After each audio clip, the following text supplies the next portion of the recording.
Boa tarde a todos. Bem, eu sou o Christian da Silvânia. Se ela estivesse aqui, ela ia dizer que é a Silvânia do Christian, né? A gente foi jantar ontem, né? Com o pastor Ronaldo e esposa, e eu acho que exageramos um pouquinho no jantar. Ela passou mal essa noite, ficamos ali mais de 3 horas acordados ali. Estamos com as duas pequenininhas, Maria Luísa e a Cecília. Então achamos por bem que eu viesse, ela ficasse descansando agora à tarde em virtude disso. Gente, é um prazer estar aqui com vocês, rever alguns casais amigos aqui. O problema de quando a gente vai se encontrando muitas vezes é que a gente vai escutando as mesmas coisas, não tem problema não. O pessoal que já me viu falando várias vezes, né, que nem minha esposa. Esposa de pastor acompanha o pastor para tudo quanto é lugar. Tem sermão que ela já sabe de cor, né? Tem pregação que ela já sabe de cor, porque já viu o pastor pregando 30 vezes. Eu digo com a Silvânia que eu falo que da próxima vez eu vou pregar em dupla, né? Eu falo tipo jogral, né? Falo, hoje estamos aqui, né? Porque ela já sabe direitinho o que eu vou falar. Como é o primeiro encontro meu com a maior parte de vocês, eu queria começar falando hoje. Eu sempre digo assim porque aí surgem mais oportunidades à frente, entendeu? Então a gente sempre deixa um pouquinho depois para ser convidado de novo, né? Eu queria começar falando sobre os fundamentos do casamento a partir do que a Bíblia nos ensina, a partir do que a Escritura nos ensina. Dá para rolar aí? Eu não sei se vai funcionar daqui o controle, né? Eu acho que a distância é grande. Se não funcionar, joga a luzinha ali, você... Deixa eu ver se vai.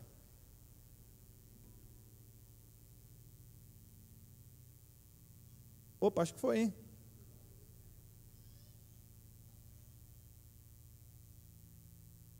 Sou eu ou é você que está apertando aí? Você não está fazendo bullying comigo não, né? Então vamos lá. Nós vamos falar dos fundamentos bíblicos sobre o casamento a partir do que a Escritura diz. Bem, antes de mais nada, eu sou pastor da Igreja Presbiteriana em Três Corações, sou capelão do Exército Brasileiro, estou há 4 anos em Três Corações, porque vim classificado para ser o capelão da ESA, né? Então quem aparecer em Três Corações será um prazer recebê-los numa visita à ESA, conhecer a capelania lá da gente. Antes nós estávamos 9 anos em São Paulo, eu era o capelão do Comando Militar do Sudeste, lá no Ibirapuera, e antes de entrar no Exército, eu já era pastor no Rio de Janeiro, sou oriundo do Rio, começamos o nosso ministério lá, e aprove ao Senhor que a gente estivesse aí andando um pouquinho pelo Brasil. Não sabemos qual será a nossa próxima parada, né? Rogamos aos irmãos que estejam sempre orando por nós, para que Deus dirija o nosso caminho como família. Então vamos lá. O principal exemplo de casamento na Escritura para nós não é um casal composto de um homem e de uma mulher. A principal referência na Bíblia de casamento que nós temos não é um dos famosos casais da Escritura. Eu lembro nesse nosso último encontro lá com o pessoal de Leopoldina, a gente falou de alguns casais da Bíblia, né? E é óbvio, você olha para alguns casais da Escritura e é possível você descobrir ali exemplos, modelos, padrões para nós. Mas a principal referência de casamento que a gente encontra na Escritura não é entre um homem e uma mulher, mas é entre Cristo e a igreja. O apóstolo Paulo chega a dizer que isso é um mistério muito grande. Ele diz, é um grande mistério o fato de que os casamentos humanos são metáforas do casamento real que é entre Cristo e a igreja. Então, nada melhor, é isso que a gente vai fazer aqui nessa tarde, nesse tempo que nós temos. Alguém aí me ajuda a controlar o tempo aqui, que eu vou me empolgando e vou... Me disseram que eu só tinha até 10h30 da noite para falar, então vou usar o horário que me passaram, tá? Os irmãos estão assustados, brincadeira, é 10 horas só que falaram, não é 10h30 não. Então, voltando aqui, né? Cristo e a igreja são um modelo para nós. Os casamentos que nós construímos aqui na terra, o seu casamento, né? Eu tenho 15 anos, eu gostei dos meses ali, 15 anos e 9 meses, não consegui calcular os dias, minha matemática não está boa, né? 15 anos e 9 meses de casado. Os casamentos humanos que nós construímos, como dos irmãos ali com quase 43 anos de casado, é uma bênção, né? Louvado seja o Senhor por isso. Eles precisam ser um reflexo do casamento entre Cristo e a igreja. E o texto que apresenta isso para nós, o texto que é a base para a nossa conversa de hoje, é de Efésios capítulo 5, versículos 22 a 33. Se você está com a sua Bíblia, abra, por favor. Efésios capítulo 5, do 22 ao 33, eu vou começar com 21, tá bom? Porque o 21 faz a conexão entre o que vem antes e o que vem depois, e o 21 ajuda a desmistificar um assunto, que é o assunto da submissão feminina no casamento. Então, eu gosto sempre de começar com o versículo 21. Efésios 5, do 21 ao 33. Quem achou, diga amém. Amém. Bom, não é porque eu sou presbiteriano, não. Pode dar aquele amém pentecostal mesmo, viu? Quem achou, diga amém. Amém. É, isso aí. Eu não sei se o Roberto sabe essa. Eu visitava uma vez por mês a aviação do Exército em Taubaté, né? Tinha um culto animado lá, e eu ia, pregava, era um prazer para mim pregar naquele culto, um espaço num quartel enorme, cheio de gente. Aí no final o irmãozinho chegou para mim e falou assim: pastor, vou fazer uma pergunta para o senhor. Eu falei: não, tudo bem. O senhor é pastor de que igreja? Eu falei: eu sou da igreja presbiteriana. Ele falou: tá bom. Aí continuou andando do meu lado, passeando. Mas, pastor, é da igreja presbiteriana tradicional ou é da renovada? Eu falei: não, eu sou da tradicional mesmo. Ele: não, tudo bem, continua andando. Aí eu fiquei com a pulga atrás da orelha. Eu falei: que senhor? Meu filho, por que você está me perguntando isso, qual a igreja que eu sou, com essa dúvida? Não, pastor, o senhor me desculpa dizer que o senhor é presbiteriano, mas o senhor tem canelinha de fogo, eu vou dizer isso para o senhor, né? Eu falei: então tá bom, então tá certo. Efésios capítulo 5, vamos começar do 21. Você pode ficar de pé? Vamos fazer essa leitura juntos em pé? Efésios capítulo 5, do 21 ao 33. Eu vou ler aqui, você pode acompanhar aí com a sua esposa e a esposa com o seu marido. Vocês podem acompanhar juntos. Assim diz a palavra do Senhor: sujeitando-vos uns aos outros no temor de Cristo. As mulheres sejam submissas ao seu próprio marido como ao Senhor. As mulheres podem dizer amém? Amém. Esse amém não vi muito forte não, hein? As mulheres sejam submissas ao seu próprio marido como ao Senhor, porque amém, viu? A irmã deu um amém de novo, o marido ficou feliz. Porque o marido é o cabeça da mulher. Ô, benção. Como também, tem umas mulheres que já falam: o que eu vim fazer aqui nesse encontro hoje, né? Como também Cristo é o cabeça da igreja, sendo este mesmo o Salvador do corpo. Como, porém, a igreja está sujeita a Cristo, assim também as mulheres sejam em tudo submissas ao seu marido. Maridos, amai vossa mulher, como também Cristo amou a igreja. Amém, maridos? Como também Cristo amou a igreja e a si mesmo se entregou por ela. Amém, maridos? Para que a santificasse, tendo-a purificado por meio da lavagem de água pela palavra, para apresentar a si mesma igreja gloriosa, sem mácula, nem ruga, nem coisa semelhante, porém santa e sem defeito. Sua mulher está ficando com ruga por causa de você, marido? Se está ficando, você não está cumprindo bem o que a Escritura diz, não, viu? Assim também os maridos devem amar a sua mulher como ao próprio corpo. Quem ama a esposa, a si mesmo se ama, porque ninguém jamais odiou a própria carne, antes a alimenta e dela cuida, como também Cristo faz com a igreja, porque somos membros do seu corpo. Eis porque deixará o homem a seu pai e a sua mãe, e se unirá à sua mulher, e se tornarão os dois uma só carne. Grande é esse mistério, mas eu me refiro a Cristo e à igreja. Não obstante, vós, cada um de per si, também ame a própria esposa como a si mesmo, e a esposa respeite ao seu marido. Que Deus nos abençoe com a sua palavra. Você pode dizer amém? Amém. Amém. Você pode se assentar. Casamento precisa refletir o relacionamento entre Cristo e a igreja, porque Deus quis que fosse assim. Paulo diz, grande é esse, ele monta o texto que apresenta a criação do casamento. Ele se remonta a Gênesis, quando ele fala: deixará o homem, seu pai e sua mãe, se unirá a sua mulher, e ambos serão uma só carne. Ele está voltando à instituição do casamento, e ele meio que faz um suspense. Mas eu não estou falando do casamento entre homem e mulher. Grande é esse mistério, mas eu me refiro a Cristo e à igreja. O apóstolo Paulo está dizendo: veja que coisa fantástica. Antes mesmo de criar o casamento terreno, Deus já tinha pensado nesse casamento celestial, que é o relacionamento entre Cristo e a igreja. E ele decidiu construir o casamento terreno à luz dessa união celestial. E vai uma dica aqui para a paz para toda a vida: isso também acontece com a paternidade. O apóstolo Paulo fala aos Gálatas que é de Deus que se deriva toda a família, mas se você olhar lá no grego, a palavra é patria, que pode ser traduzido como paternidade. De Deus se deriva a paternidade. Antes dos pais humanos nascerem, o Pai Celestial já existia e ele se torna um modelo para nós. Então, vamos tentar pensar nesse relacionamento entre Cristo e a igreja, para a gente imaginar o que Deus espera do relacionamento entre marido e mulher. Vamos lá.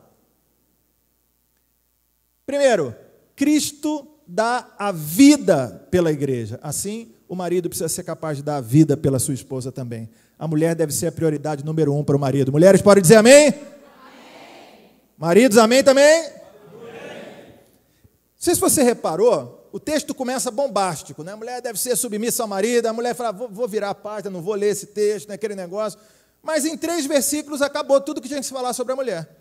E de repente começa a se falar sobre o marido e nunca acaba, né? E vai 1, 2, 3, 4, 5. Primeiro porque os homens têm mais dificuldade intelectual mesmo, nós temos esse probleminha de entender, né? Se a gente estiver assistindo um jogo na televisão, então aí que a gente não consegue entender nada, né? Então, primeiro que o homem já é mais burrinho mesmo que a mulher, já tem esse problema. E segundo porque o nível de responsabilidade que se espera do homem é ainda maior do que aquele que se espera da mulher, porque o homem precisa ser para sua esposa a expressão de Cristo para a igreja. Homem, marido, você representa Jesus Cristo para a sua esposa. Se você não se lembrar de mais nada do que eu falar hoje aqui, guarde isso. Você representa Jesus Cristo para a sua esposa. Que imagem de Jesus Cristo a tua esposa tem quando ela olha para você? Então, assim como Cristo dá a vida pela igreja, o marido precisa dar a vida pela esposa também. A esposa precisa ser prioridade número 1. Vou trazer um exemplo da minha realidade particular para ilustrar o que eu estou dizendo aqui para vocês. A gente precisa decidir para o que a gente vai fazer, se a gente vai continuar lá na unidade onde nós estamos, lá em Três Corações, se a gente vai provocar uma mudança para um outro lugar, para um outro quartel, para uma outra unidade. Bem, eu poderia chegar e fazer tudo isso sozinho, tomar essa decisão sozinho. Primeiro, eu seria louco, né?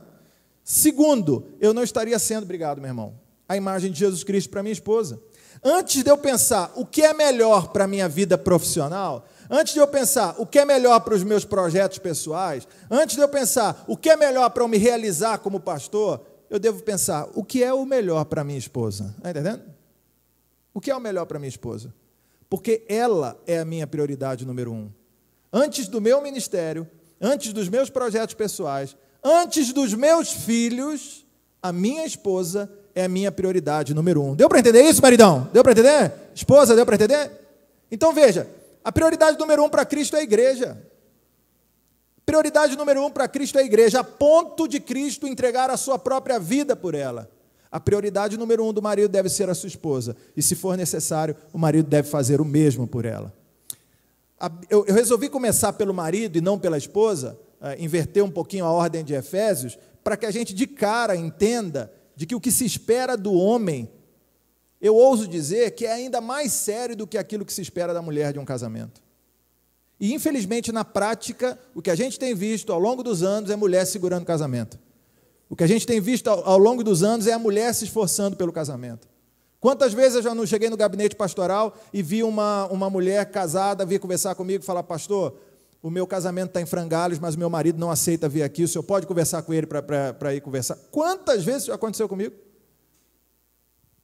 E olha, eu estou tentando lembrar aqui para não ser injusto, eu não me lembro de nenhuma vez em que o marido chegou sozinho no gabinete pastoral e falou assim, pastor, eu estou com um problema no meu casamento, chama minha mulher para vir conversar. Não lembro de nenhuma vez. O que a gente tem visto ao longo do tempo são mulheres que lutam pelo seu casamento, mulheres segurando o seu casamento, mas em nome de Jesus isso precisa ser quebrado. Porque somos nós, homens, que precisamos ser a imagem de Jesus para a nossa esposa. E a imagem de Jesus que ela precisa ver em nós é quem Jesus Cristo realmente é, quais são os atributos do Mestre. Jesus Cristo é leal, é verdadeiro, é amigo, é o que provê. Jesus Cristo é aquele que está sempre a ponto de entregar a sua própria vida pela igreja. Eu preciso ser um marido assim para minha esposa. Eu creio que se nós tivermos homens que entendam de maneira clara qual é o seu papel como maridos e como pais, a gente terá menos dificuldade para construir casamentos que sejam casamentos para sempre, como aqueles que nós esperamos na Escritura. Então, maridão, já guarda isso no seu coração, é sua a responsabilidade de ser Jesus para a sua esposa. Se a gente continua com o texto, a gente pode ver que de outro lado é assim que o apóstolo Paulo começa, eu inverti, mas é assim que ele começa, dizendo que a igreja se submete à liderança de Cristo. Assim, a esposa deve livremente se submeter à liderança do marido. Isso como eu disse, é um assunto controvertido. Não era há muitos anos atrás, mas hoje em dia se tornou, porque, graças a Deus por isso, a mulher ocupou espaços, a mulher tem vivido plenamente a sua capacidade, a mulher tem exercido sua potencialidade nas mais variadas áreas, mas você sabe como o diabo é. O diabo pega todas as coisas boas e transforma em coisas ruins. Então, eu dei uma aula para os jovens da minha igreja, eles queriam que a gente conversasse sobre feminismo, né? E eu dei uma aula para eles. Eu comecei pegando vários elementos do feminismo, e antes de dizer que era feminismo, eu ia mostrando que vários desses elementos, na verdade, já estavam presentes na Bíblia.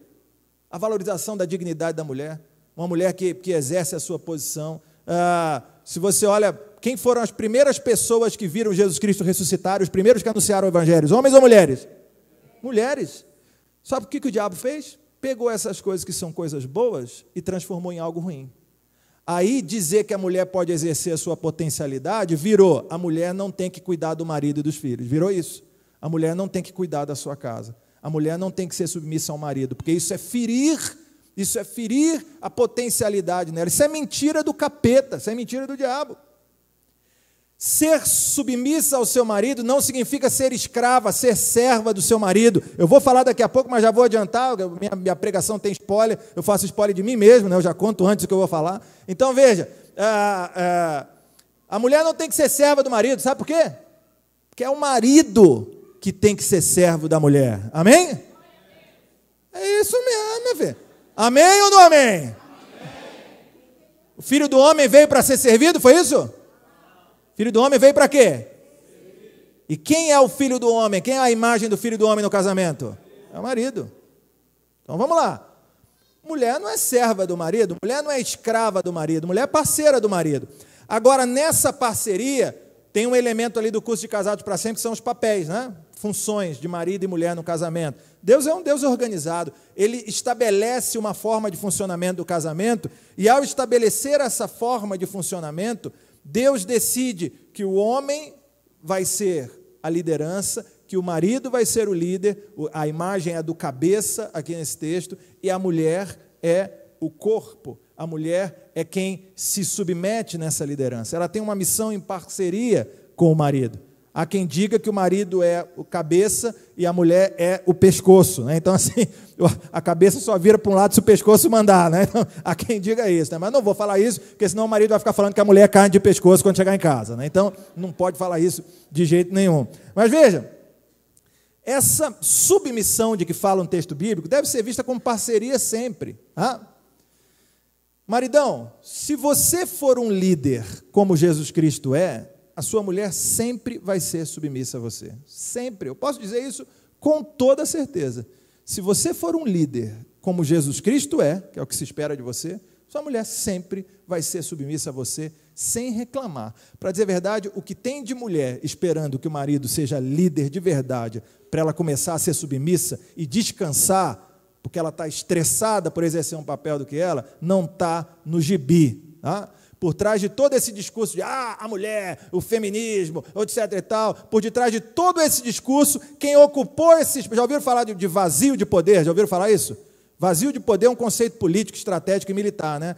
Quando alguém deixa de exercer o poder, outra pessoa vai ocupar rápido, né? Então, por trás de todo esse discurso de o feminismo, de a mulher fazendo isso e fazendo aquilo, está uma geração de homens que são meninos, que deixaram de ser homens segundo o coração de Deus, que não cumpriram o seu papel como maridos, e aí geraram mulheres que estão estressadas, que estão lotando as clínicas psiquiátricas e clínicas de psicólogos, porque os seus maridos não são fatores de saúde mental e emocional para ela. Então está na hora de acabar com isso em nome de Jesus. Mulher, seja submissa ao seu marido como Cristo é a igreja. Olha, é difícil às vezes, eu reconheço. É difícil às vezes. Especialmente quando o marido não está preparado para ser um líder. É difícil. Esse é um assunto para você resolver com Deus em oração. Quem sabe Deus não esteja permitindo que você se submeta ao marido que não é a melhor liderança, porque Ele não quer que você se aproxime dele em oração. Quem sabe? Quem sabe Deus não esteja permitindo que você passe por isso, para que você não se torne uma mulher que tenha uma vida mais próxima de Deus. uma mulher cuja devocional seja mais fervorosa, uma mulher que ore mais, que se aproxime mais do Senhor, porque Deus atende a oração, Ele vai ouvir o seu clamor. Se hoje você está passando por uma circunstância assim, não fica apertando a mão do seu marido enquanto eu estou falando aqui. O povo acha que isso funciona, né? Está vendo? Tá vendo? Isso não adianta, né? Dá cotovelada, a pessoa vai chegar com a costela, né, arrebentada. E tem outro que fica nervoso, fica tenso. Fala, meu Deus, está falando de mim. Aí vai apertando, né? Meu Deus, fica tenso não, mesmo. Fica tenso não. Relaxa, faz de conta que nem é com você, né? Deixa para processar isso depois, né? Em nome de Jesus. Senão o negócio vai vir gente com mão roxa, sair com mão roxa daqui hoje, né? Solta a mão um pouquinho para limpar o suor da mão. É isso mesmo. Deus vai falar com você nessa tarde, tá bom? Cristo é o sumo. Estamos só trabalhando as relações entre Cristo e a igreja, ok? E aplicando para o casamento. Então, Cristo é o sumo sacerdote da igreja, segundo a Escritura, na carta aos Hebreus. Então, maridão deve ser o sacerdote da família. Marido é você. Nós começamos nesse semestre algumas células de homens lá na igreja presbiteriana. Gente, é impressionante como você tem que ensinar o beabá para os homens, porque os homens não sabem o que é ser homem. E é interessante você ver aqueles homens quebrantados ali, dizendo diante de Deus, Deus, eu estou fazendo tudo errado, porque o cara não é homem. Você vai na igreja, pastor, não sei se é assim aqui também, né? De repente só eu que sou muito pecador, só na minha igreja que isso acontece, né? Você vai na igreja, de vez em quando está lá a mãe com seus filhos, né? Aí você pergunta, cadê o fulano? Ele ficou em casa porque hoje tinha um jogo, ali não pôde vir. Não acontece isso, pastor? Agora, pastor, quantas vezes você vê um pai com seus filhos? Fala, e a esposa? Ela ficou para ver Quantas vezes isso aconteceu, pastor? Vocês estão entendendo o que eu estou falando? Quem tem o papel de ser o sacerdote da sua casa?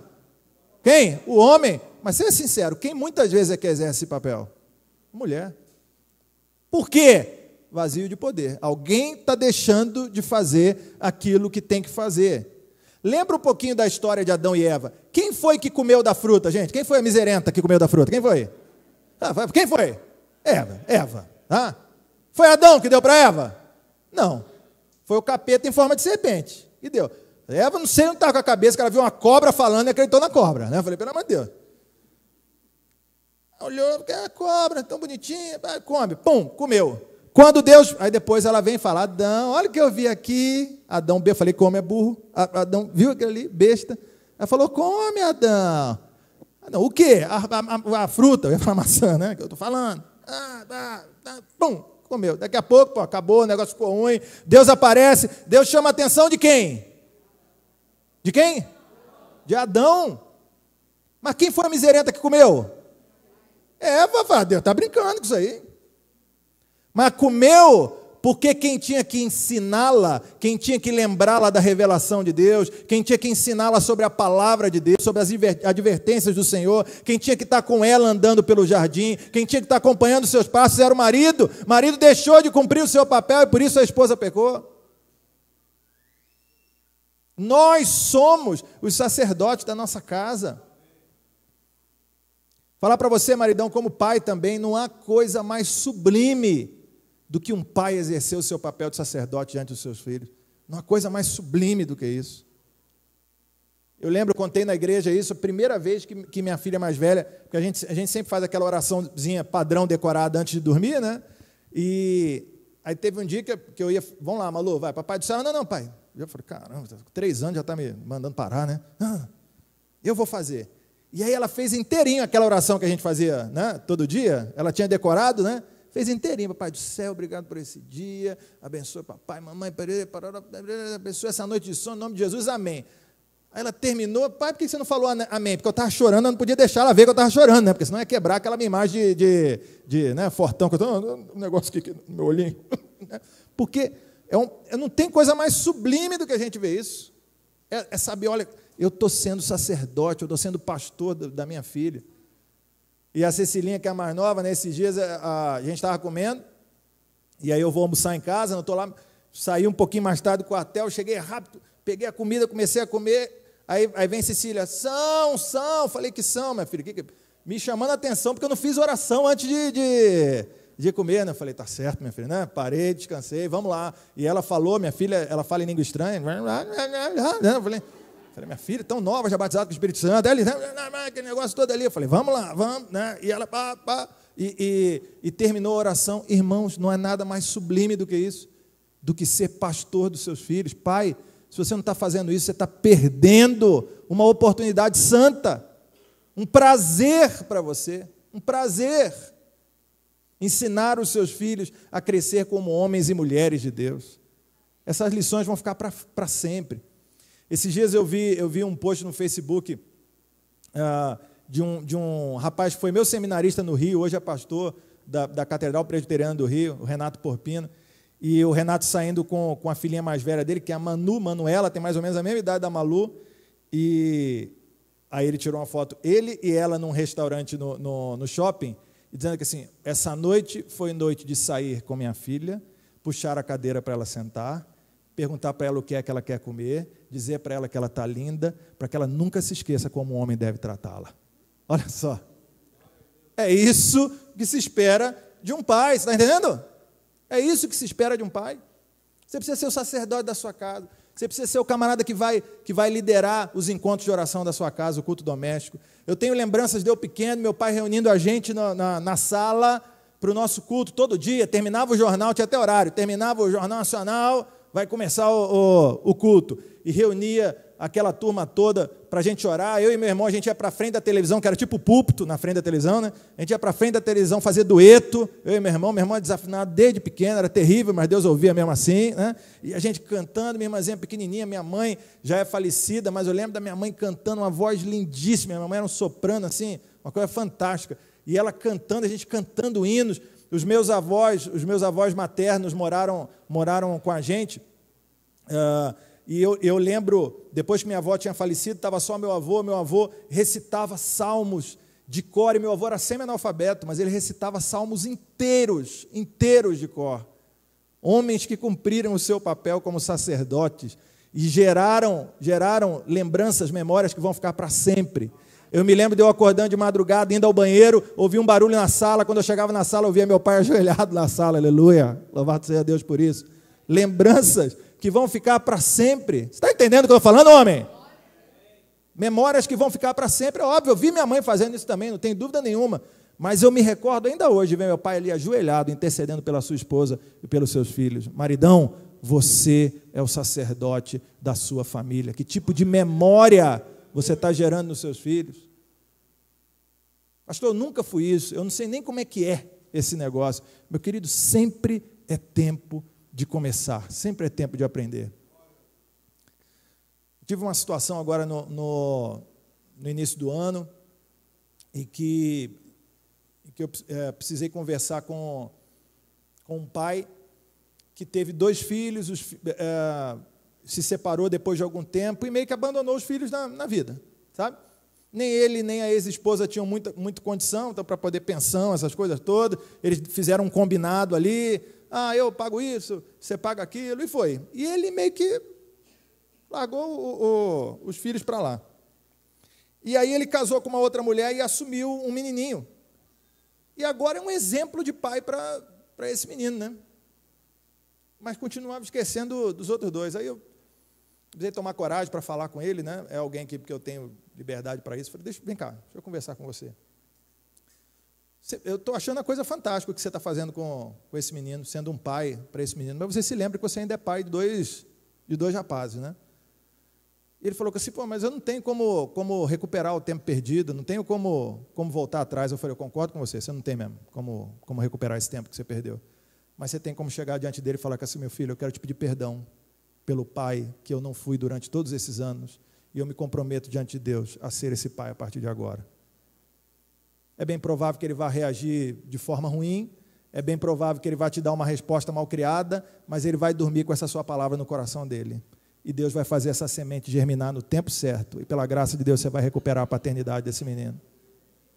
Então, eu nunca fui esse sacerdote, pastor. Estou gastando um pouquinho mais de tempo nisso aqui, gente, porque isso é algo fundamental. O homem precisa entender esse negócio. Eu nunca fui esse sacerdote, eu nunca fui o cara que acorda a família toda no domingo para levar para a igreja, eu nunca fui o camarada que reúne a minha casa, a minha família, para a gente ler um capítulo da Bíblia, para a gente orar junto, eu nunca fui o camarada que comprava um livro sobre algum passo bíblico, um livro sobre aprofundamento doutrinário, para ler e estudar com a minha esposa, eu nunca fui esse camarada, pois em nome de Jesus, passe a ser a partir de hoje.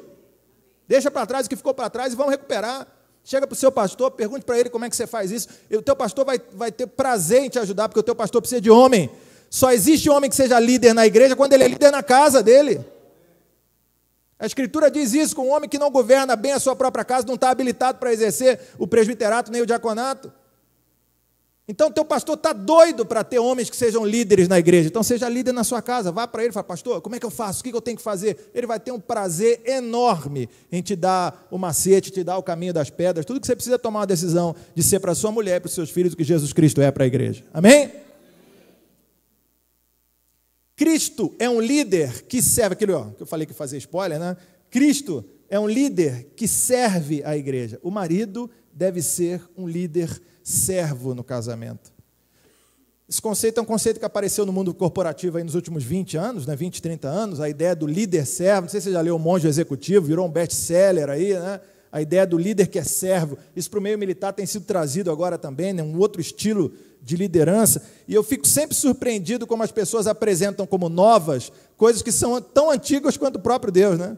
Porque esse líder é Jesus. Esse líder é Jesus, um líder que causou impacto, que reuniu um pequeno grupo de 12 pessoas, e passados 2000 anos nós estamos falando nele, nos reunindo em nome dele, no mundo inteiro pessoas fazem isso. Quer líder mais poderoso do que esse líder chamado Jesus? E como é que Jesus Cristo liderava? Jesus Cristo liderava pelo medo, era assim? Jesus Cristo liderava pelo castigo, pela imposição de suas ideias, era assim? Jesus Cristo liderava pelo serviço. Jesus Cristo liderava pelo exemplo.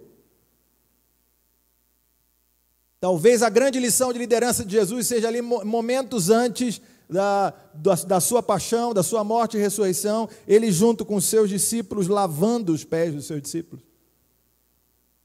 E aí o Pedrão, que sempre tinha dúvida para entender o que é ser liderança, porque ele tinha esse caráter muito de chegar, fazer e acontecer, o Pedrão fala, você não vai lavar meu pé. Você lembra desse texto? Quem já leu esse texto?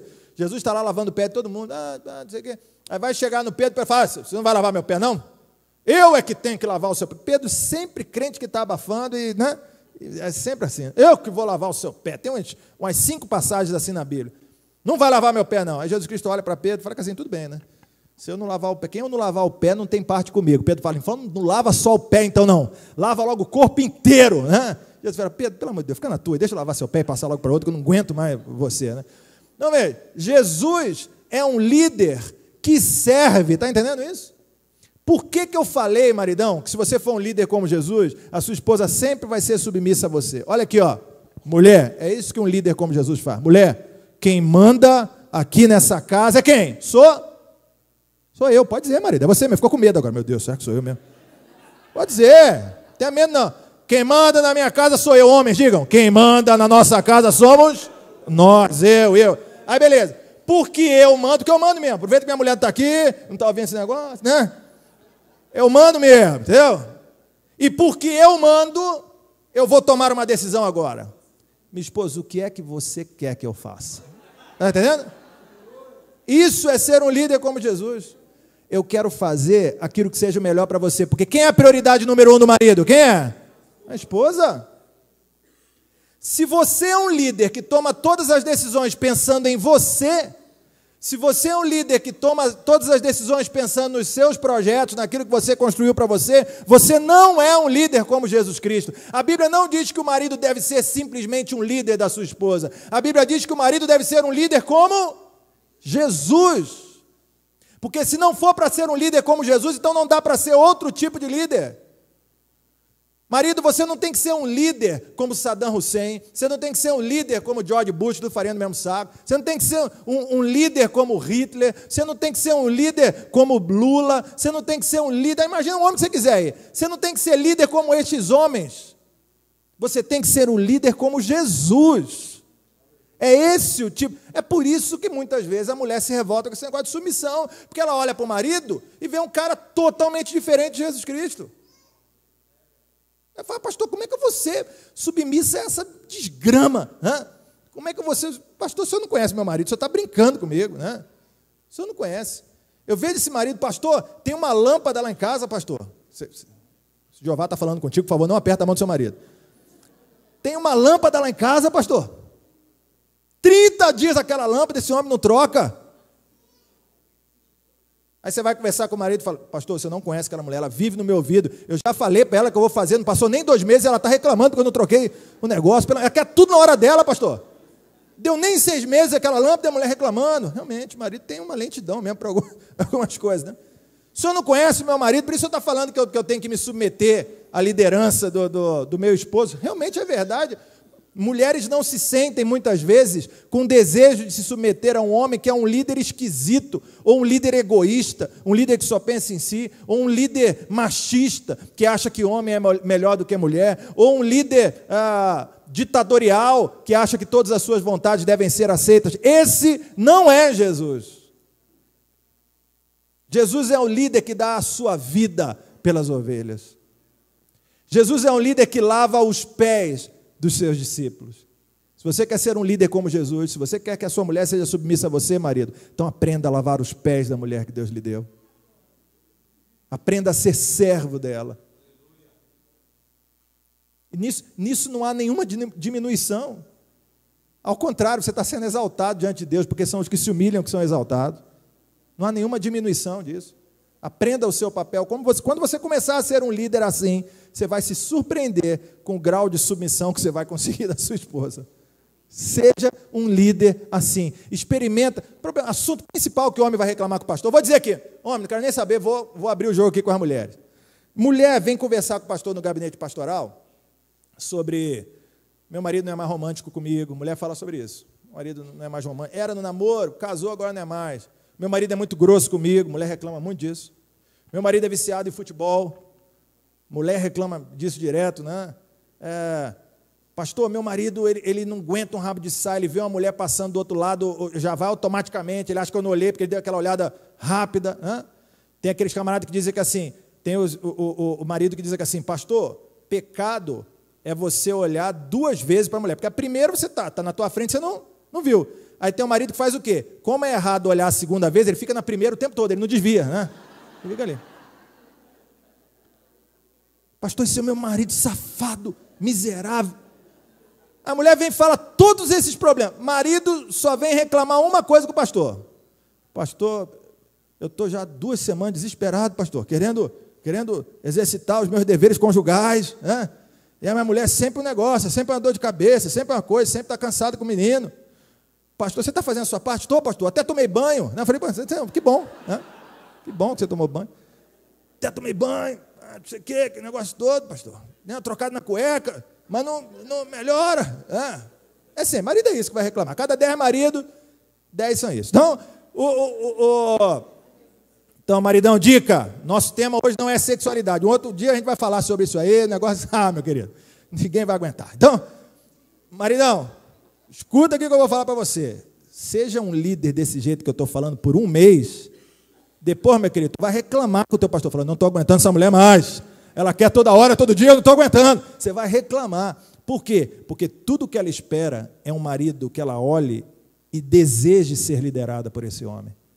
Quando você for esse marido, você vai ver como seu casamento vai melhorar. Seja como Jesus Cristo é. Lave os pés da sua esposa. Amém? Amém, gente? Hoje é dia, hein? Vamos lá. A igreja louva a Jesus Cristo. Então a esposa deve louvar, elogiar o seu esposo também. Tá? Pastor, aí milagre também é difícil. Como é que eu vou conseguir elogiar um homem que não tem nada para elogiar? Como é que eu vou conseguir? Vou ter que mentir? Não é possível. Seu marido não tem nada para elogiar. Não é possível. Né? Louve o seu marido.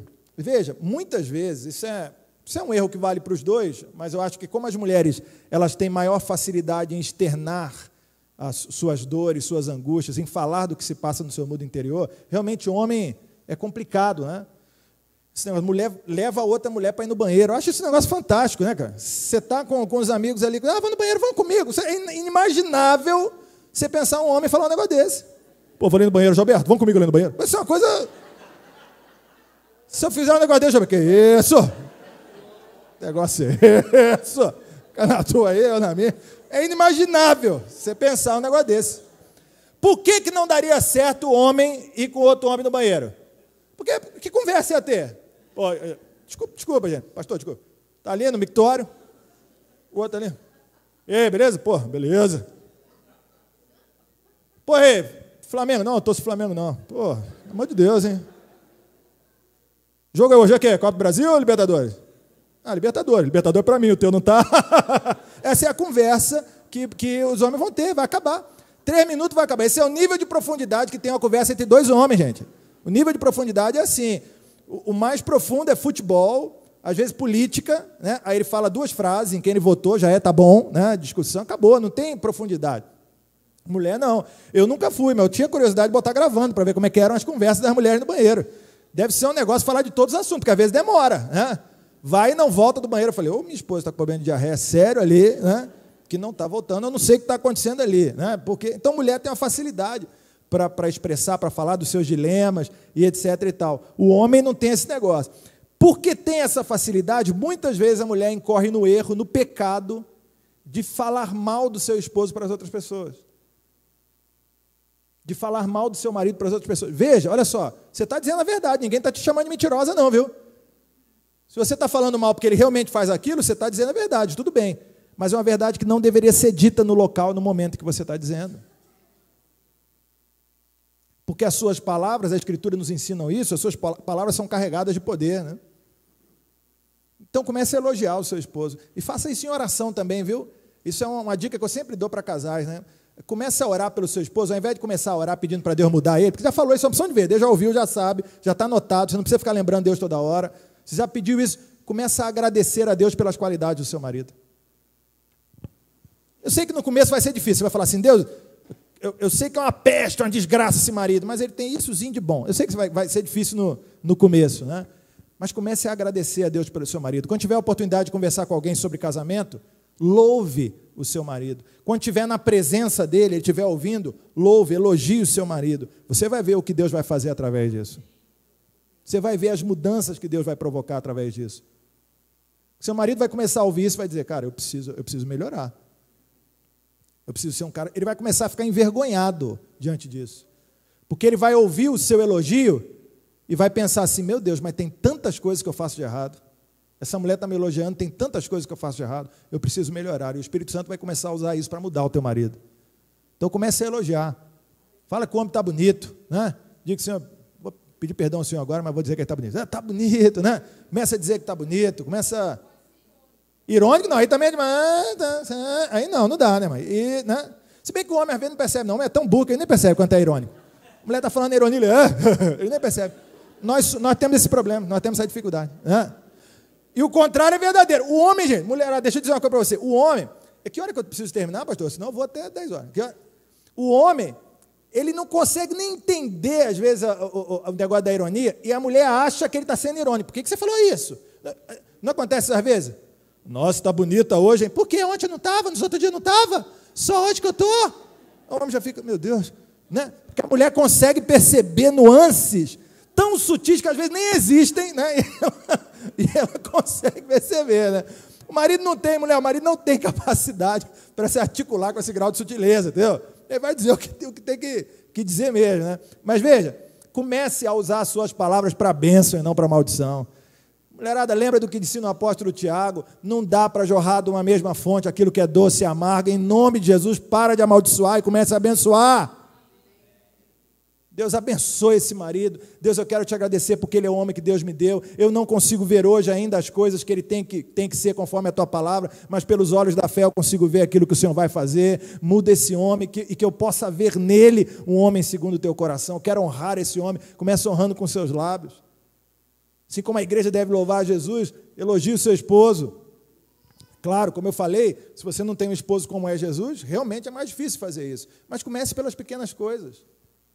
Comece por aquele conserto que ele fez na sua casa. Demorou 2 anos, eu sei, mas né, elogia. Fala, poxa, ficou tão bom isso aqui. Incentiva. Ele pintou a casa, ficou tudo cheio de marca. Já viu aquelas casas? Fica um negócio para cá, o outro para lá, assim... Ah, meu bem, essa tinta foi tão boa que você escolheu. Não precisa mentir também, né? Mas fala que ele escolheu uma boa tinta. vai elogiando o camarada. Deus vai fazer uma obra através do lábio que fala a bênção e não a maldição. Amém? Amém. Vamos lá.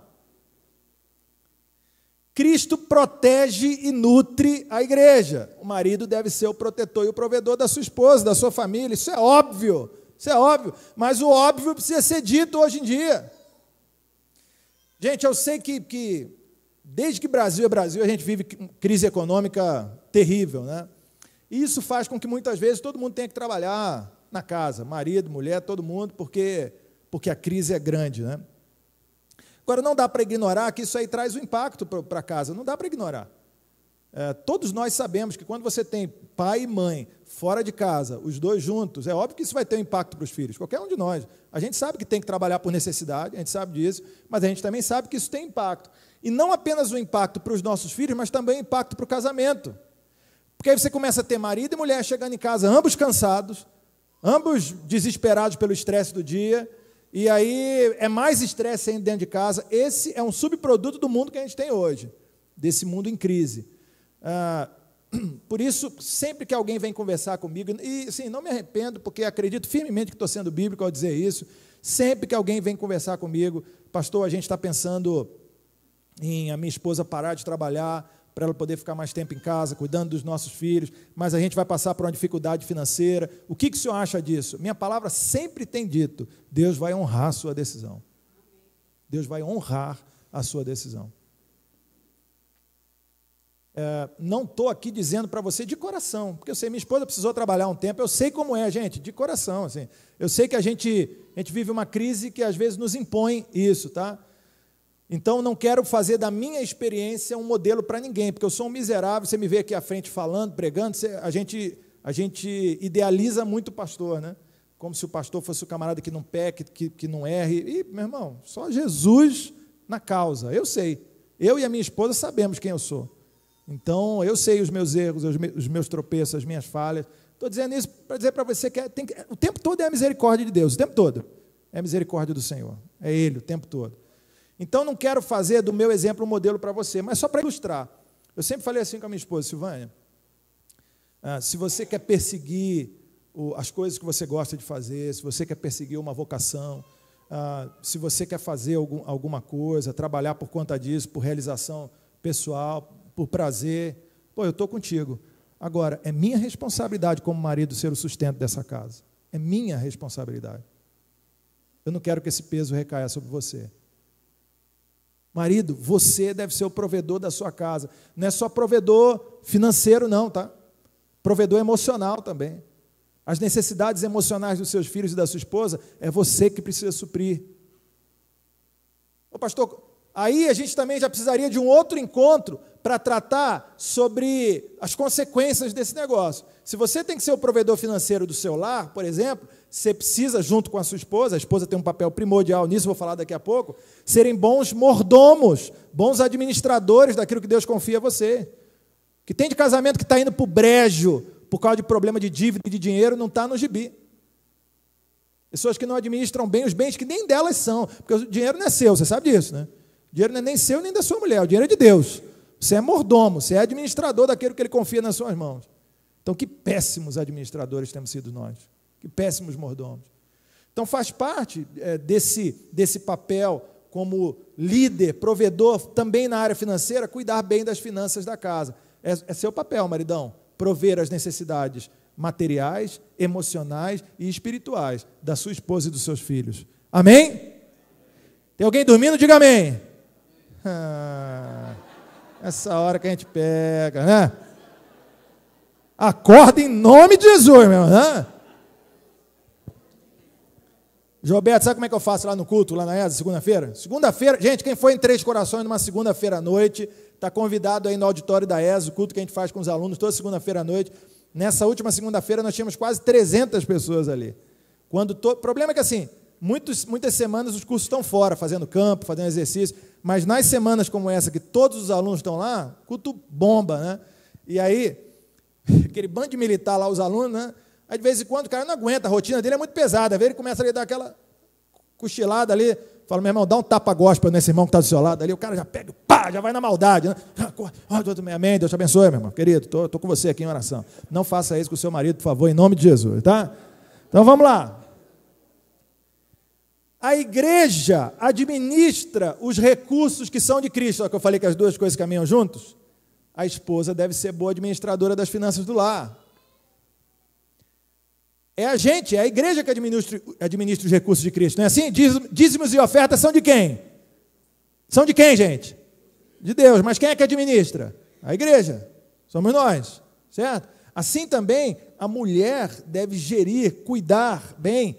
Talvez não gerir, né? Isso aí é algo que eu acho que não precisa ser necessariamente só do homem, porque às vezes a mulher tem mais habilidade para questões de ordem financeira do que o homem. Na verdade, vou te falar, porque eu tenho visto muitas mulheres com habilidade nessa área e homens que às vezes não têm. Então, essa é uma coisa que o casal deve combinar como vai ser. Mas a mulher tem um papel importantíssimo como boa administradora das finanças do lar. Papel importantíssimo. Finanças em casamento, gente, é trabalho a ser feito parceria, tá? Deixa eu dizer uma outra coisa aqui, lamento se você está nessa condição, é bom que você já ouve isso e já muda isso hoje, tá? Olha aqui para mim. Não existe esse negócio de mulher não saber quanto o marido ganha e marido não saber quanto a mulher ganha, gente. Desculpa eu dizer isso aí, de repente você faz esse negócio, fala, meu Deus, onde eu me meti? É isso mesmo. Não existe.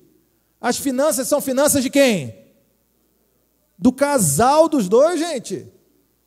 Meu querido, aquele dia ali diante do altar, você disse que ia ser uma só carne para sempre com aquela pessoa, então tem que ser. Mulher que não sabe quanto o marido ganha. Por que você não diz para a sua esposa quanto você ganha? Então quebra isso em nome de Jesus, meu irmão. Ah, pastor, minha mulher não pode ver dinheiro na mão, que ela já sai gastando tudo. Pô, eu também reconheço que tem pessoas que são assim, reconheço que são. Eu já tive ovelha que eu tive que chamar marido e mulher e na presença dos dois pedir para a mulher quebrar o cartão de crédito. Eu já tive caso assim. Falar, minha irmã, em nome de Jesus, quebra esse cartão de crédito aí. Porque não está dando certo, olha o problema que você está trazendo para o casamento de vocês dois. Então, eu sei que tem pessoas que têm dificuldade mesmo com o dinheiro, mas se é esse o caso, maridão, seja um bom líder na área financeira também, mas não esconda coisas da sua esposa, em nome de Jesus. Não tem que esconder nada. Tem que haver transparência, grau 10 milhões. Privacidade ficou no mundo de solteiro, meu irmão. Né? A gente ganha benefícios com a vida de casado, mas tem algumas responsabilidades também, certo? Um dos problemas, voltando para a questão dos homens, qual que é uma das crises da masculinidade da nossa época? Muitos homens querem ter os direitos de uma vida de casado, então ele quer ter sexo, ele quer ter uma mulher disponível para ele, mas não quer ter as responsabilidades de uma vida de casado. Então, a mesma coisa aí, acabou. Então, é transparência nas finanças. Mulher, você precisa administrar bem isso aí. Mulherada, às vezes, pega ali o cartão do marido, meu irmão, e aí acabou, né, meu irmão? Aquele mês que vem, estourou o esquema todo, é Deus falando com alguns aí. O camarada já olha. Não é agora que é a hora para você olhar para sua mulher. Aprende o negócio. O cara já olha, minha esposa, Deus está falando contigo agora nesse momento. Não adianta, né? Empresta o cartão, acabou o negócio. Ah, meu amor, vou ali comprar um... O marido sabe o que é isso. Vou ali comprar um vestido. Ah, meu irmão, não é um vestido só. Você sabe, já se prepara para isso, em nome de Jesus, né? Porque o vestido, ele atrai outras coisas. O vestido vai atrair um sapato, o sapato vai atrair uma joia, a joia vai atrair mais um não sei o que lá. Né? É assim. E se você reclama, cuidado que Deus manda filha para você, se você reclamar. Viu? Aconteceu comigo. Maria Luísa já começa com os negócios, vê umas coisas, fala, peraí, gente. Mas, minha filha, pelo amor de Deus, você tem 4 anos. Ah, eu quero esse vestido, eu quero aquilo. Não, tá bom, a roupa, só usar. Pastor, vou aproveitar que o Silvânia está aqui. Homem, olha o que homem é. Silvânia hoje falou que eu não sabia onde eu tinha colocado, você vê o meu grau, eu não sabia onde eu tinha colocado a minha calça dentro do quarto da pousada, eu não sabia. Eu falei, Silvânia, alguém entrou aqui e levou minha calça, eu não estou achando minha calça. E aquele desespero, e eu já comecei a loucubrar, eu falei, por que entraram para pegar minha calça? Eu procurava e não achava. Eu falei, meu Deus do céu, eu não acho essa calça. Aí a Silvânia falou, peraí, quantas calças você trouxe aqui, eu falei, eu trouxe uma calça. Você vai ficar 3 dias aqui nesse lugar. Não, você não trouxe uma calça. Você veio com a calça que você veio dirigindo. É essa que você trouxe. Eu falei, gente, mas a calça, a gente não vai sujar a mesma calça. Usa, não tem problema, aquela coisa toda. Homem é assim, essa raça, né? Agora, mulher, não. Aí a Maria Luísa, com 4 anos, fica falando, eu vou com esse vestido de novo. Eu falei, minha filha, você foi de manhã, você não pode ir. Não, eu quero outro. Eu falei, Deus, Jesus amado. Imagina essas 2 meninas com 14, 15 anos, meu irmão. Só Jesus na causa, minha mulher e mais duas. Imagina todo mundo com TPM. Jesus amado, pelo amor de Deus. Olha, o marido realmente tem que ser um homem segundo o coração de Deus, porque eu vou falar com você. Então, mulher, para de torrar o dinheiro dessa casa em nome de Jesus. Amém, homens? Amém. Falaram amém com medo agora que eu vi. Amém, amém, amém. Eu estou falando para o outro, não é para mim não. O outro para incentivar quem está do meu lado. Né? Sim, mulherada, vamos lá. Boa administradora das finanças da casa. Vamos, gente. A gente está terminando. Cristo apresenta a igreja linda, sem mancha. Lembra daquilo ali? Linda, sem mácula, sem ruga. Por quê? Porque Cristo permite que a igreja seja eternamente jovem, na flor da sua juventude. Cristo não traz para a igreja um fardo maior do que aquele que ela possa suportar. Para dizer a verdade, Cristo não traz fardo nenhum sobre a igreja, porque o jugo dele é suave. Então, maridão, precisa ser assim também. O marido precisa ser um agente da paz para a sua esposa, fazer com que tudo seja tão bom a ponto de que ela não envelheça por causa de você. Você está entendendo o que eu estou dizendo? Com que ela não perca a paz, com que ela não perca o sabor, a graça da vida por causa de você. Quantas mulheres se tornam amargas por causa de seus maridos? Quantas? Vai perdendo o gosto de viver, entendeu? Vai perdendo a graça. É aquilo que eu falei no início aqui hoje, gente, ó. Eu valorizo demais os psicólogos e psiquiatras. A minha mulher é psicóloga, então não vou jogar contra, né, na minha própria casa. Valorizo demais, acho que são instrumentos de Deus para a cura das emoções das pessoas. Mas quantas pessoas num consultório de psicólogo e de psiquiatra estão ali por causa de um marido que não foi um marido como deveria ser em casa? E vai tornando aquela mulher amarga com o passar do tempo. Aquela mulher vai perdendo a graça de viver. Muitas vezes isso vai gerar uma angústia, uma depressão ali na frente. Muitas vezes isso vai gerar um transtorno de ansiedade generalizado ali da frente. Por quê? Porque ao invés de apresentar a sua mulher sem mancha, sem mácula, o marido está fazendo com que a mulher vá cada vez mais para baixo. Está entendendo? Maridão, é sua responsabilidade fazer com que a sua esposa esteja cada vez mais linda, tanto por dentro quanto por fora. Aí eu vou falar com o homem também. Maridão quer que a mulher esteja bonita, mas não quer gastar um dinheiro para comprar uma roupinha bonita, hein? Não quer gastar um dinheiro para comprar aquelas maquiagens todas, não sei de onde vem tanta maquiagem, não sei. Hein? Eu quero ter uma mulher, gente, quando eu encontrar, ninguém me segura, uma tal de Mary Kay. Quando eu encontrar essa mulher, sinceramente, eu vou dizer umas poucas e boas para essa mulher. Hein? Não quer ajudar a mulher a ficar bonita, fica difícil, né, gente? Deus ajuda, mas a gente também tem que fazer a nossa parte. Passou um certo tempo, parte física já não está mais aquele negócio, a mulher cantou a pedra, poxa, eu queria tanto fazer aquela cirurgia, que tem aquelas cirurgias mágicas, né? Faz, puxa aqui, pum, sai novinho, a mulher cantou a pedra, meu irmão, já começa a juntar dinheiro. É assim que o mundo funciona, gente. Né? Ela começa a falar, fulano fez a lipoaspiração, nossa, ficou linda. Já entendeu o recado, não precisa falar duas vezes, gente. Começa a guardar dinheiro ali já, né? Pastor, vou gastar esse dinheiro todo, meu querido, pensa no que você vai ter depois, meu querido, né? Olha, tem a visão de futuro, igual o Thundercat, né? O olho de Tandera, dê minha visão além do alcance. Então você vai conseguir. Não entendi, vou pagar, vou gastar. O que é? Você quer tipo, vamos tirar esse negócio todo aí, né? Então, vamos. Poxa vida, fulano de tal, fez uma cirurgia, botou silicone, levantou as coisas. Meu irmão, a gravidade é coisa do diabo, meu irmão, ela puxa as coisas para baixo. Então, meu irmão, tem que lutar contra essas forças do inimigo, né? Sua função, deixar a sua mulher bonita por dentro e por fora, amém? Você, gente. Se não tem condição financeira para fazer todas essas coisas que o mundo moderno oferece, então seja um agente da paz, pelo menos na sua casa. Eu sempre costumo dizer isso com a sua mulher, que ela não ganhe ruga por causa de você. Vai ganhar ruga pela idade, é normal, mas que não seja por causa de você, entendeu? Porque você estressa, porque você é um fator. Não, que você seja um fator de juventude, que ela se sinta eternamente jovem com você. Que ela se sinta com o peso da idade, querendo fazer as coisas que ela fazia antes com você. Eu conheço determinados casais que eu olho, eu fico babando. Casais aí com 40, 50 anos de casais e que são jovens, estão curtindo a sua vida com juventude, que entenderam o que é esse projeto de Deus. Né? A gente não precisa ficar chato com a idade, não, gente, em nome de Jesus. Tá? Ao contrário, né? Tem gente que acha assim, não, estou ficando velho mesmo, ficar chato. Acorda aí, gente, levanta. Eu fico no pé do meu pai, né? E falo, pai, vamos lá, agora que o senhor tem tempo para poder curtir a vida, vamos viajar, vamos fazer as coisas, vamos aproveitar esse tempo. Meu pai ficou viúvo há 4 anos, né? E no ano passado arrumou uma namorada. 73 anos, meu pai arrumou uma novinha para ele, 60 anos. Uma novinha, né, gente? Novinha. Novinha. E ela, como o mundo é pequeno, ela tinha sido minha ovelha no Rio, tempo atrás, uma mulher de Deus, uma mulher assim, joia mesmo. Ela ficou viúva também. O meu pai também é pastor. O meu pai fez o sepultamento do ex-marido dela, né?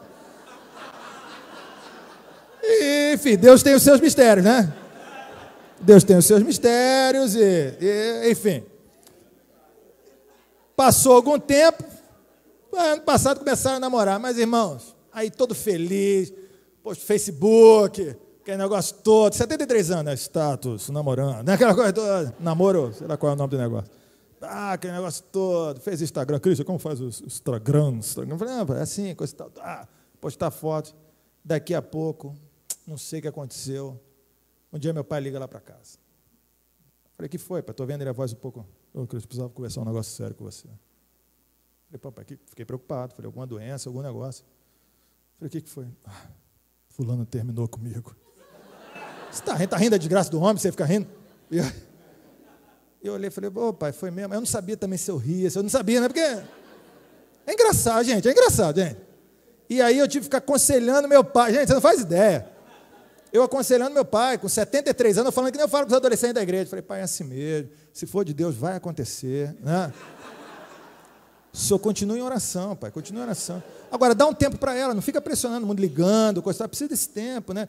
Não pode ser muito tempo também, porque o senhor tem 73 anos já. Então, assim, mas dá algum tempo, né? Dá algum tempinho para ela, coisa e tal, né? Mas assim, não voltaram, não voltaram, acho que não vão voltar mais, não. Mas enfim, mas o que eu acho legal é assim, não importa a sua idade, é possível ser jovem a vida inteira, é isso que eu queria dizer, entendeu? Vocês estão juntos já por 20, 30 anos, 40, vivam, faça, especialmente você, marido, faça com que a sua mulher se sinta jovem sempre, sempre, tá? Pô, você era um cara alegre, fazia piada, pô, volta a ser, meu querido. Vocês costumavam ir em determinados lugares quando eram mais jovens, voltem aí, dê o jeito de vocês, não apresente a sua mulher com mancha, com mácula, com ruga, em nome de Jesus, amém? Amém, beleza? Estamos terminando, hein? A igreja é cooperadora da obra de Cristo, um dos nomes mais bonitos que a Bíblia dá para os cristãos é cooperadores de Deus. Eu acho isso muito bonito, porque Deus não precisa da gente para nada. Mas Ele nos dá a graça de sermos cooperadores na obra dEle. Então, a igreja é cooperadora da obra de Cristo. Do mesmo jeito, cooperadora, duas pessoas operando, certo? Cooperando, duas pessoas na mesma obra. Esposa e marido devem ter projetos que convergem, eles devem estar na mesma obra também. Eu falei disso aqui no começo da conversa também, quando eu dei um exemplo, quando eu apliquei para a minha realidade. Se eu estou querendo mudar de emprego, é óbvio que essa decisão não pode ser só minha, gente. É claro que não. A minha esposa precisa estar envolvida comigo nessa decisão.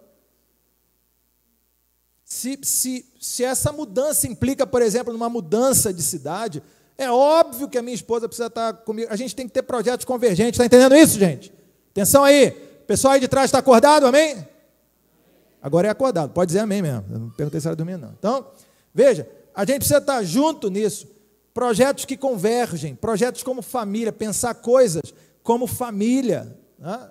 Não pensar só coisas para mim, os meus projetos, o curso que eu quero fazer, não, pensar coisas como casal, o que a gente quer como família.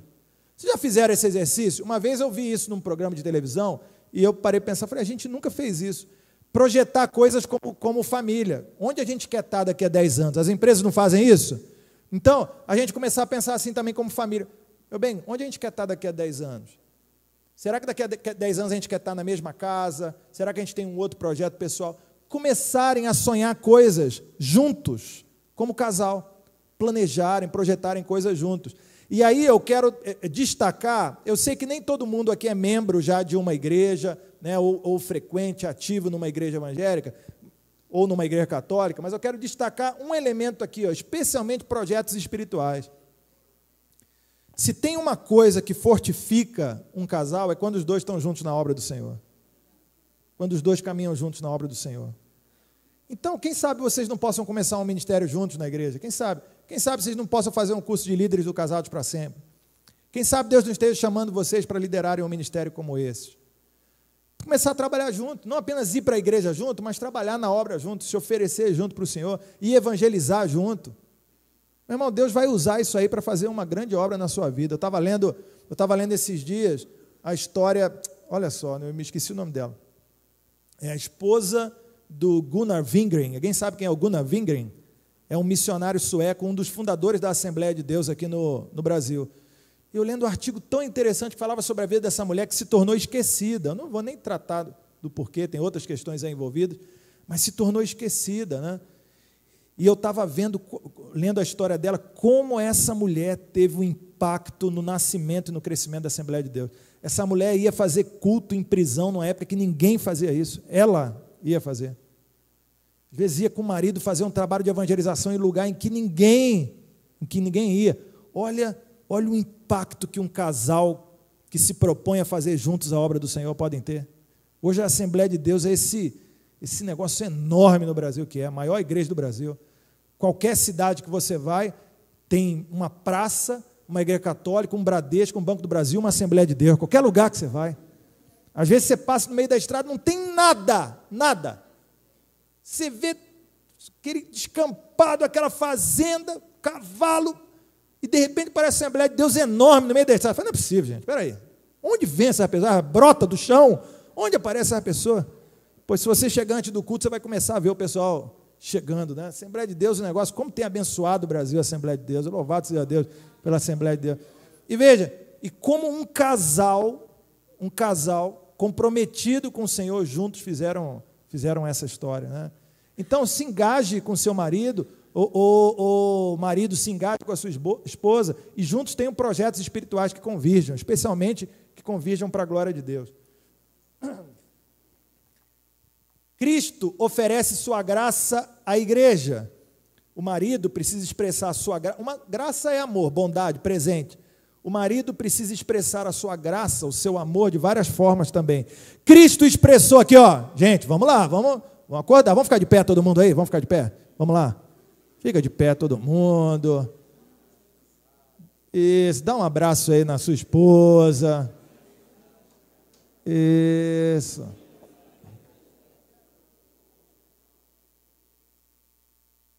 Fala que nem de vez em quando eu falo assim com a Silvânia, fala que assim, ó, isso aqui é o seu lugar, vem cá, porque foi tirado da costela, né? Seu lugar, vem que deixa eu encaixar você de volta aqui, né? Né? Tá bom, gente?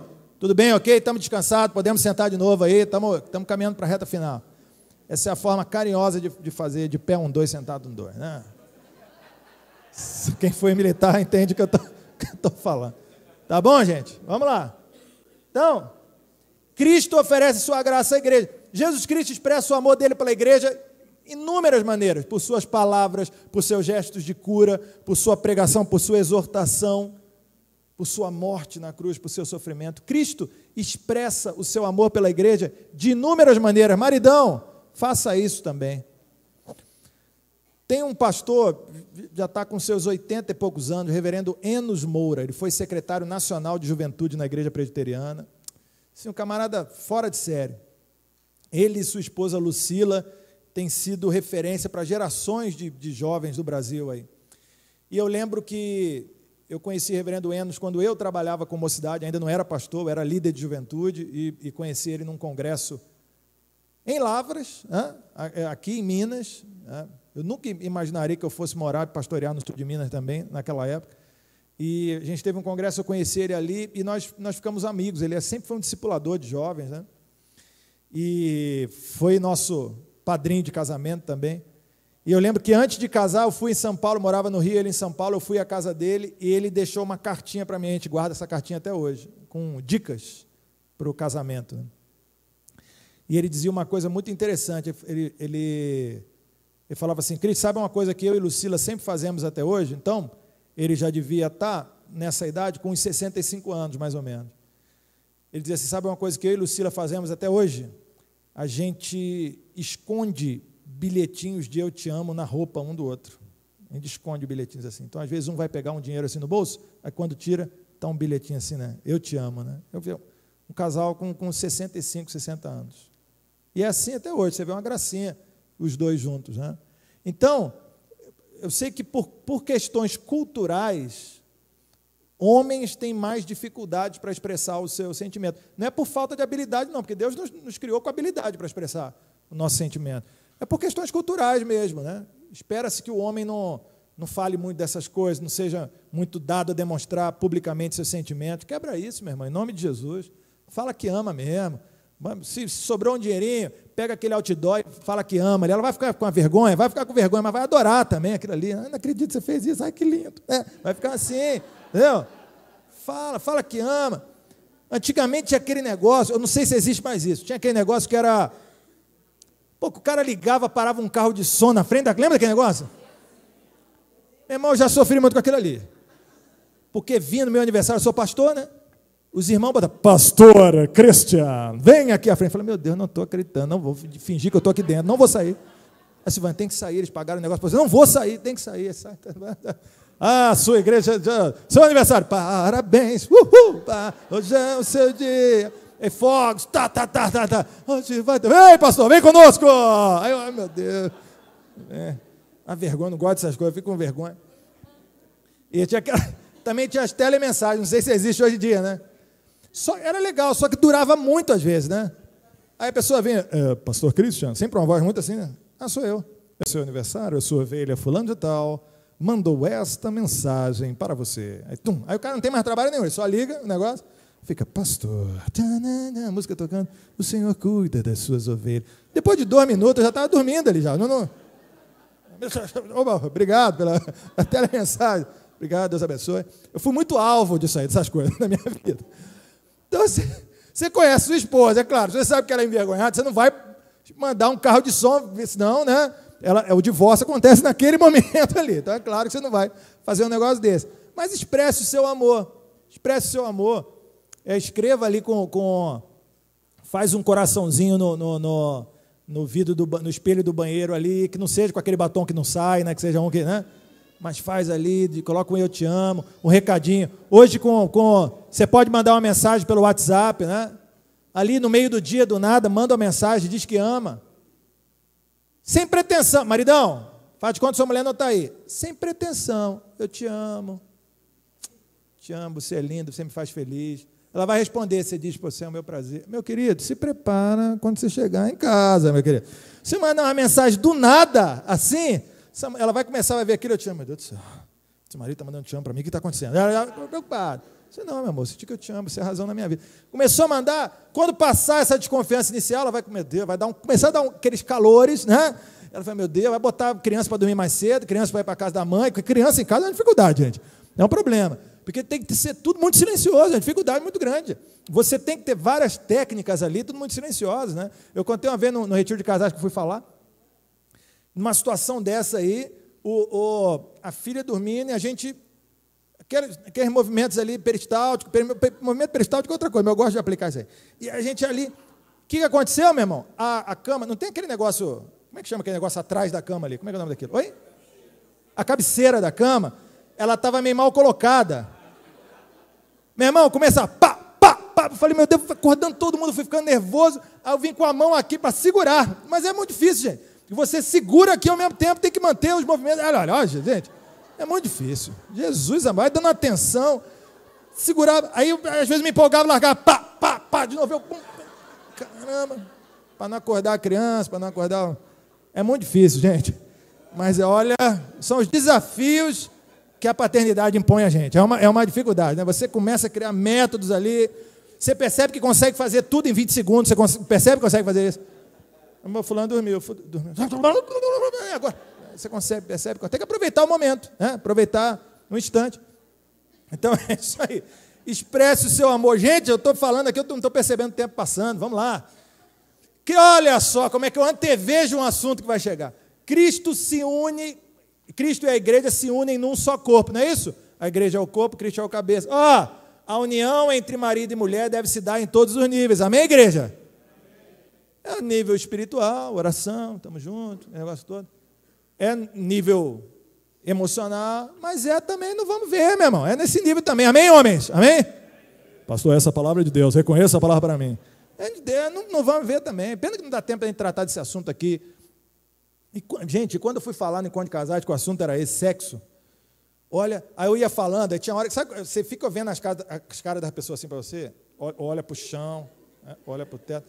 Eu falo assim, meu irmão, você acha que você está constrangido? Você imagina eu, que estou falando aqui para você da frente. Vocês acham que você está constrangido?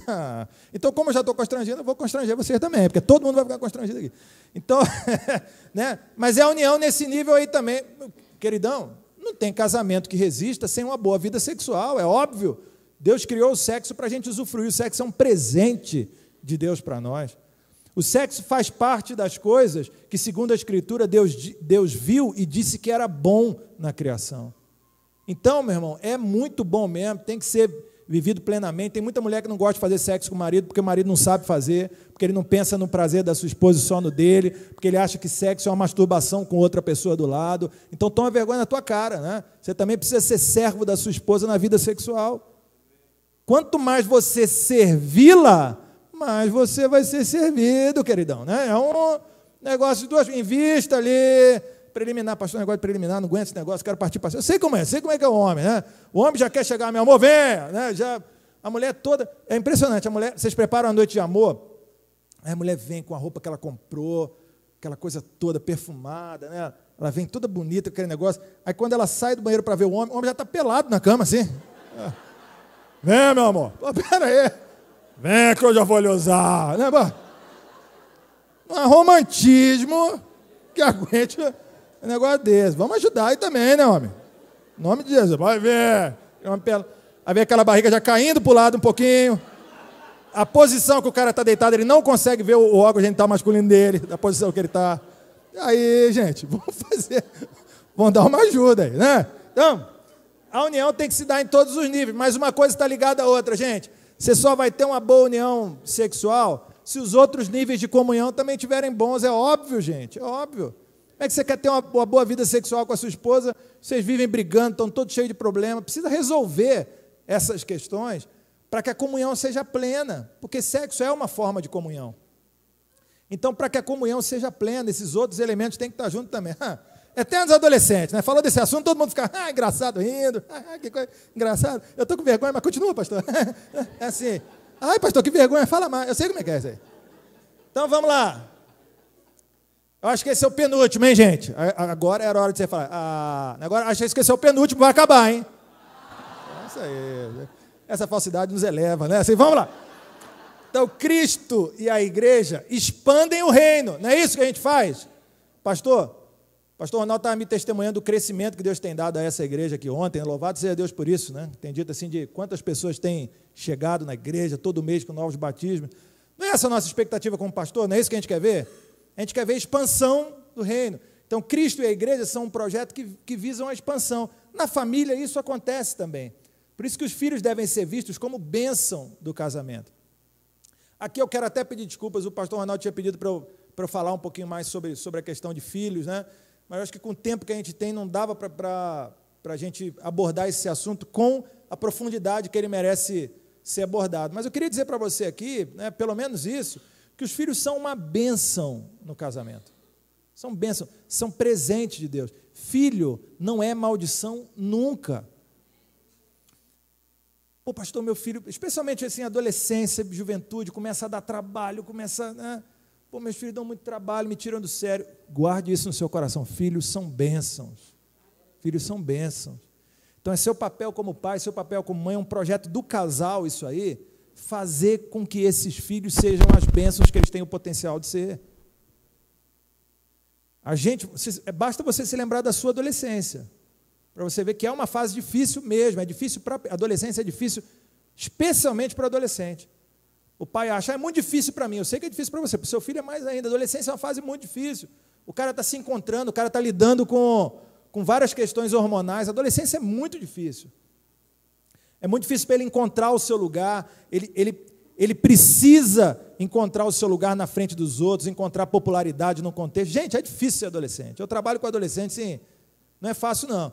Agora, eles podiam facilitar um pouquinho a vida para a gente, né, para os pais, né? Não facilita. Mas guarde isso, seu filho é uma bênção. Crie ele para ser um homem segundo o coração de Deus. Também não fique prendendo seu filho, não. Aqueles casais que já têm filhos um pouquinho mais velhos.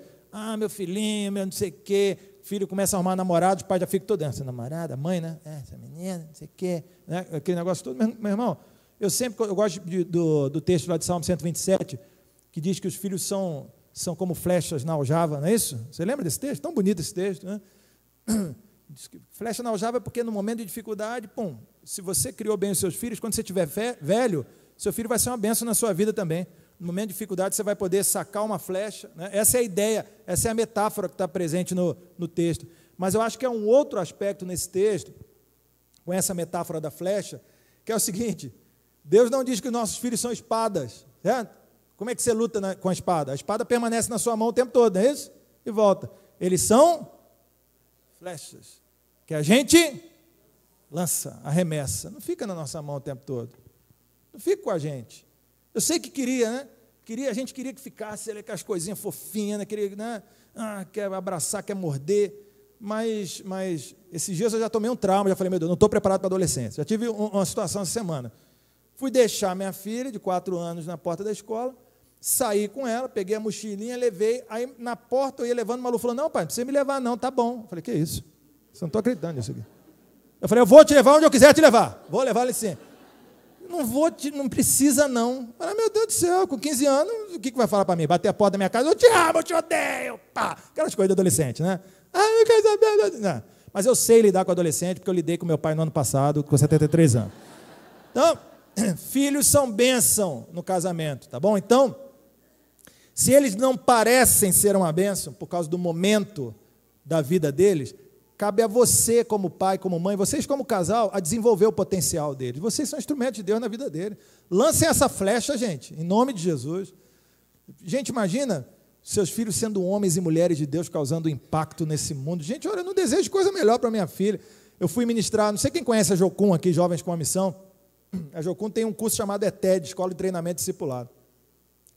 E eu sempre vou ministrar um curso na ETED da Jocum São Paulo, né? E aí a família vai crescendo e vai todo mundo, né? Vai a tropa toda. E aí tem uma menina que foi minha ovelha em São Paulo e que a gente enviou como missionária. Hoje ela é missionária da Jocum, a Laís, chamada de Lalá, pela gente carinhosamente. Aí um dia eu estava conversando com a Malu e falei assim, Malu, o que você quer ser quando crescer? Aí ela nem entende direito, mas ela falou assim, eu quero trabalhar lá na Jocum, que nem a Lalá. Aí aquele momento que falou, pai, o que aconteceu? Não, estou aqui tirando o cisco do olho, né? Porque assim, gente, sincera, de coração, se minha filha dissesse para mim, em algum momento da vida, pai, eu quero ser médica, eu vou ficar muito feliz, vou ficar orgulhoso, honrado. Pai, eu quero ser professora. Nossa, eu vou ficar honrado demais. Agora, se minha filha disser para mim assim, pai, eu quero gastar a minha vida como missionário aos pés de Jesus, eu acho que eu não vou saber como eu vou ficar. Eu vou me derramar, eu vou chorar, porque não tem coisa mais preciosa para um filho do que isso, se tornar um homem, uma mulher de Deus, que planta semente para o reino.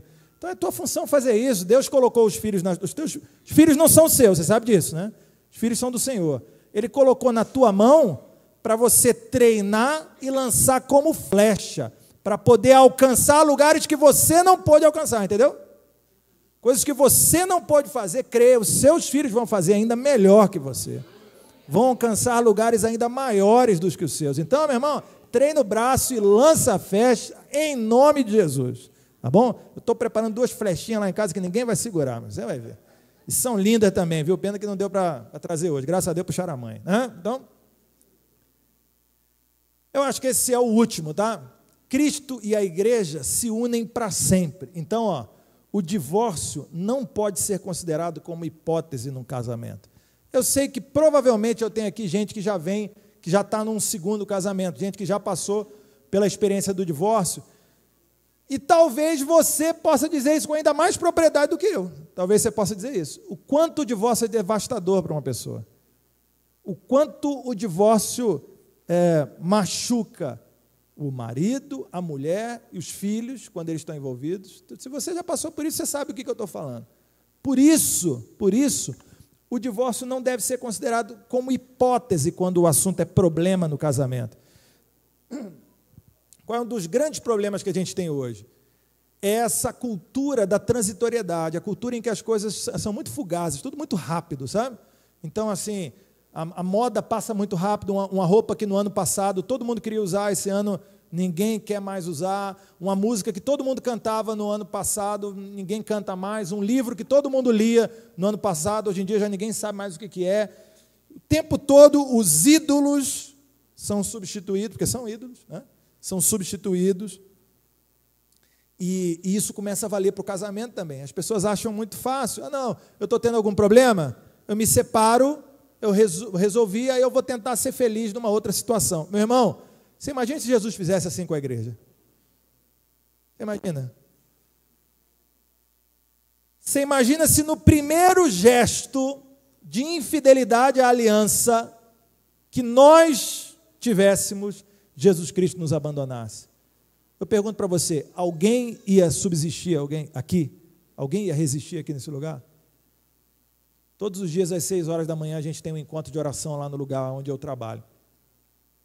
E eu faço a mesma oração todo dia lá com eles. Eu digo assim, Senhor, muito obrigado porque o sol está nascendo aqui agora. E porque eu sei que como essa manhã nasce, as tuas misericórdias se renovam sobre mim.